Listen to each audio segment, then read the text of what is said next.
Maxi rides hit the market a few years ago, the Kia Soul turned out to be the surprise home run. They sell as many of these things as twice the XB and the Cube combined. So when you go to refresh this car, you don't screw around. Let's take a look at the 2014 Kia Soul. Now, the main headline on how they've laid this car out is not so much in a change of the overall look. It still looks like a Soul to my eye, but the dimensions are quite different around the wheels. There's another inch this way, that's the wheelbase, but 6 more inches this way, that's the track, and that gives this guy a much more planted, less tippy look, which, if anything polarized folks negatively about it, that was it. They seem to have really cured that. Now, inside, a big difference in the cabin quality of the new Soul. It used to be pretty Spartan and squared off in here. Look at this, all organic shapes now, whether you like that or not. I think it looks a lot better.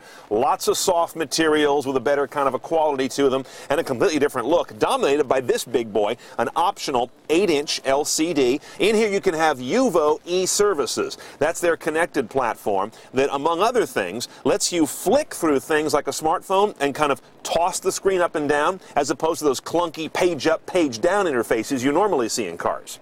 On that screen, of course, could be optional navigation. I see here it's going to be SD card based. Also, I think it's a first for Kia, at least for the Soul, Pandora integration in there as well, so you can control your Pandora stream from your phone here, put the phone aside. And top trim models have another LCD screen, an enlarged LCD between the gauges to give you helper display stuff like just the latest nav instruction or currently what you're listening to on the media. So this car is definitely going upscale if you load it up. Another thing I've noticed, and a lot of you ask about this, how's the room? You know, I'm pretty tall, 6'2". I am in driving position right now, and I'm looking back and I see quite reasonable back seat legroom. I could sit behind me in this car, just FYI.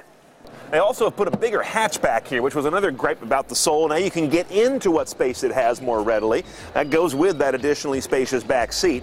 Up front, the engines are not bigger, but they're very high-tech, a 1.6 or a 2-liter direct injection gasoline 4. Now, pricing and availability on this car are still somewhat up in the air. Third quarter in showrooms, they'll nail the price down as they get closer to that.